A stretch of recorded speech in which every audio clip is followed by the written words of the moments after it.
Hi everyone, Seamus here. Monsters University. It's one of my favourite films of all time, but no one seems to like it as much as I do, and I've wanted to make an entire video explaining why I like it, but I've struggled to rationalise a reason why, despite the countless requests to do one. And by countless, I mean like 10. I can't count very high. Because I've expressed my love for this film so many times before, and I mean like at least 3 times. And therefore, for someone who has watched all of my videos, which I can only assume everyone has, this could end up feeling very repetitive and be like, haven't you made this video before? So for that reason, I'm not doing that, and this is officially my first ever prequel. Seeing the Disney straight to DVD, this is now a thing. And there we go. Basically done. Hello there, how you doing? R.I.P. Harambe. Now you're probably wondering why I don't have braces, and well, you see, and yeah, so today's video we're going to be talking about prequels, arguably just the most disliked form of media in existence. You know, you've got originals, you've got crossovers, you've got sequels, you've got spin-offs, you've got reboots, you've got remakes, and then right down there at the bottom, prequels. No one likes prequels, and for good reason too. They're basically impossible to do because you know how they're going to end before it's even started, making the stakes just infinitely lower. Like, if a character is still alive in the original, they can't exactly die in the prequels, so therefore they're basically immortal to any threat of death throughout the film. And then alternatively, a character who isn't in the original is likely to die in the prequel, because otherwise why wouldn't they have been in the original? Like, I mean, it's not certain, but the chances are. Meaning you kind of already know what's going to happen in a lot of them, making them significantly less interesting. And while there is the argument that some prequels are designed to be watched before the original and therefore this is okay, I disagree, because that just defeats the point of it being a prequel. If it was so important that you have to watch it first, why wasn't it the original in the first place? I guess prequels are great for fans of the franchise who just want more content and lore, but for everyone else, it's kind of seen as a cash grab, because why would they care about the past of a character from that thing they didn't even really like? So yeah.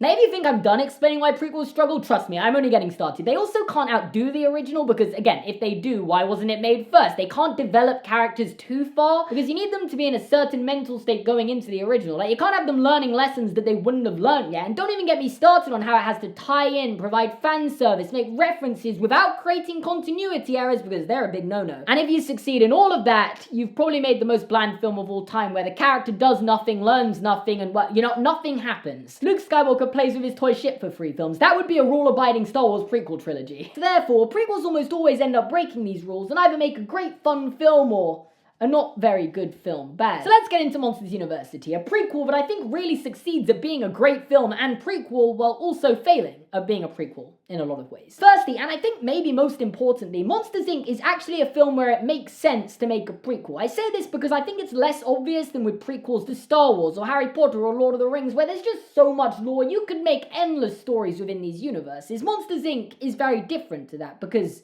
I mean, it works pretty well as a standalone. But here in the 2010s, Pixar have been going through a little bit of a let's milk our old franchises era, you know, with Toy Story 3, Cars 2, Finding Dory, Cars 3, Incredibles 2, and Toy Story 4, which are still to come. They haven't come out yet, those last 3. Wow, they're making a Toy Story 4 at the end of the decade. That feels so long away. What do you think 2020 is going to be like? I think it's going to be great. Can't be any worse than 2016, right?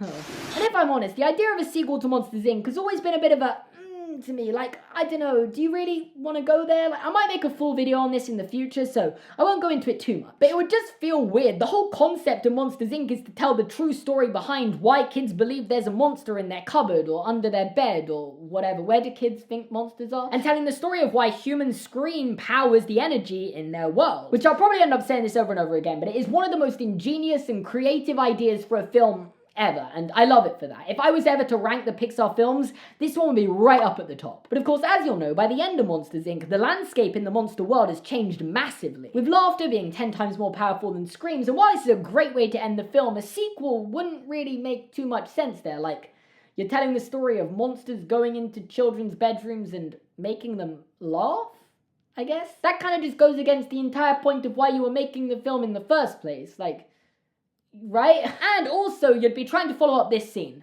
That's dangerous territory. Don't. Like, even as a series on a potential streaming platform you might make one day, which is entirely theoretical. Loki, I'm actually really excited for Monsters at Work. System malfunction. Sorry, I think my camera glitched out there for some reason. I don't know why, but yeah, where was I? Oh yeah, a prequel works really well on the other hand because you can take it back to a time when monsters were doing what monsters do, scaring. And, the line from Dean Hardscrabble at the start of the film puts it way better than I can. Scariness is the true measure of a monster.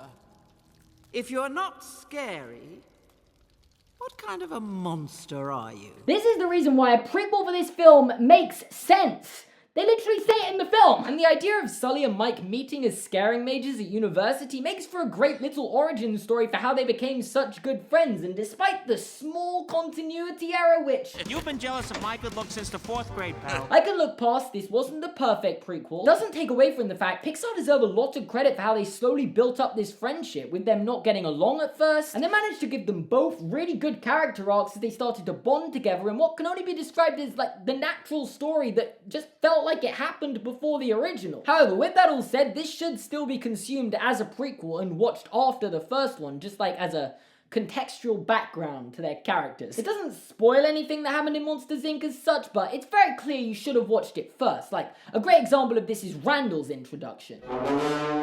The music makes it very clear, oh, he's evil. Except in this film, he isn't evil, so therefore this is only in place as fan service for those who have seen Monsters Inc., which is expectedly everyone. And Monsters University, in turn, almost ends up serving as an origin story for Randall, explaining why he has this resentment for Mike and Sully, which I just gotta say is hella lit. I hate 2016. Have I mentioned I'm filming this video in 2016 yet? Anyway, this film also succeeds at pulling off a massive scene with them going into the human world, but it doesn't outdo the original because, yeah, they're all over the human world in that one. But it's still big enough for this one to help it stand on its own and actually does something different that sets it aside. They literally pull off a scare on adults opening a door from within the human world, which not only manages to achieve something big enough so that it's impressive compared to the first one, but it also helps explain things in it. Like, I know this story wasn't planned when they were making the original. It was a fun little afterthought story at best, but Sully ends up retroactively learning from this, and in Monsters Inc. he knows how to break back into the monster world after his banishment. As he goes and finds the nearest village, and oh, would you look at that, he's able to open the door from the inside. It literally helps explain this minor plot point, like, that's the sign of a good prequel. I could go on for hours about why Monsters University is great, and in just over 3 years, this YouTuber called The Sin Squad is going to make an absolutely brilliant video about how it deals with disability. System malfunction. I fought that off. Still 2016, just go watch a video from 2020 when it comes out. And this film really did something, like Mike not being scary parallels with having a disability, and instead of going the stereotypical route films just love to go where they cure the disability because it's a great message for kids, this film ends up with him failing to achieve his dreams. Sully cheats the system so they win, and then when he sets out to prove everyone wrong, he fails again. He isn't scary. But just because he couldn't achieve his dream doesn't mean he couldn't find success anywhere, and actually ends up getting an adjacent career helping train scarers, allowing him access to the things that drew him to scaring as a kid. And if you really want to take it one step further, the arc is fully completed by the end of Monsters Inc. when the world is powered by making kids laugh, which, well, he's one of the best at. Meaning he actually is living his dream by the end. Kind of. With that said, I still think this film fails as a prequel in one of the most important areas. In terms of getting the characters to where they're supposed to be by the original, it feels like they didn't think about it until the very last minute. The film ends with Mike and Sully getting expelled from Monsters University, failing to get their degrees to become scarers, and ties up the loose ends with a montage at the end, which is not very pleasing, to be honest. I mean, it even includes them meeting the abominable snowman, like, that's such a big continuity error. Oh, I love this film, but this just rubs me the wrong way. Like, the thing is, it would have been so easy to resolve this. Like, they've just pulled off the biggest scare in this school's history. Regardless of their expulsion, are you saying that Mr. Waternoose wouldn't have been interested in them after that? That guy was notably desperate. I'll kidnap 1,000 children before I let this company die. Like, that's your missing piece, and you don't even have to change it that much. They failed and are heading home, and cut to later that night, Sully's phone rings. It's Mr. Waternoose. I heard about what you did. You did? Yeah, the greatest scare in the school's history. Word spreads fast. Well, you're the kind of guy we need here at Monsters Incorporated. We're having tryouts on Monday. You in? Yeah. Well, wait. One condition. Then in perfect symmetry to the start of Monsters Inc., the film ends with a scare simulator and Mike and Sully crush it with their combined forces, and That's it. That's all you have to do. Then the rest of the film can go the same. I really don't know why they did it the way they did. Like, mine's by no means perfect. I'm not a writer, but I just feel like this film is so close to being a perfect prequel, and I wish everyone else loved it as much as I do. With that said, I don't really have that much more to say about Monsters University. I'm sure I'll speak about it more in future videos, so keep an eye out for that over the next few years. But other than that, wait. I want to talk about more prequels. Well, we're here, you know? There are 2 more prequels that have come out in recent years to franchises I really like that I also really like. Fantastic Beasts and Where to Find Them and Rogue One. And wait, yes, they have come out recently because they did come out in 2016. I'm just recording this in December after Rogue One's come out. I promise. No, please, go back. I wouldn't lie to you. Look at today's date on this phone that is... Wait, no, that's not right. I've actually been wearing my blue jumper this entire time because it's winter outside. It's cold and the bed is totally there.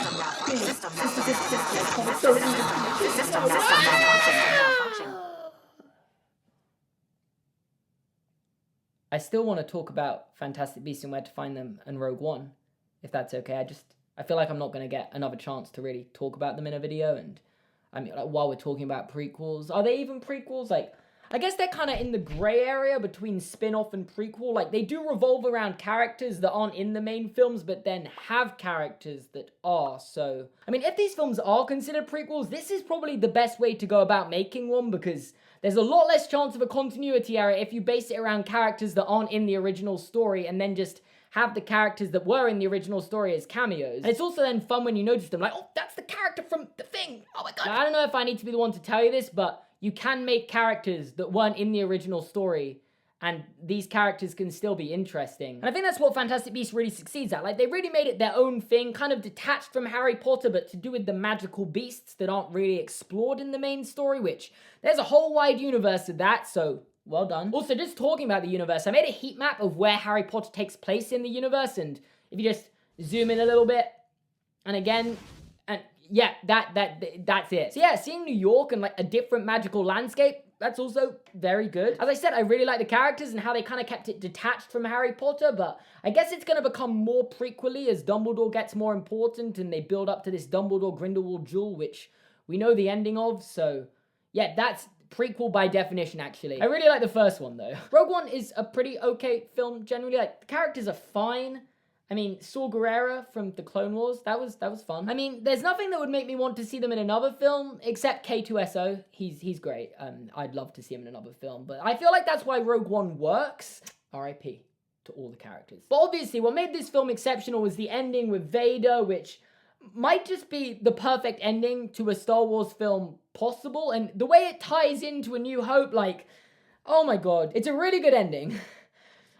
I don't have words. And yeah, I guess if I don't have any words left, this video is over, so if you enjoyed it, make sure to leave a like. You can go follow me on Twitter and Instagram, because if you don't, you'll be sad, and you don't want that, so make sure to make yourself happy by following me on Twitter and Instagram, and subscribing to my channel, and watching another video, and checking out my Patreon. You've got a lot to do, so you better get on this. And yes, that's all I've got to say. Thanks for watching this video, and yes, bye.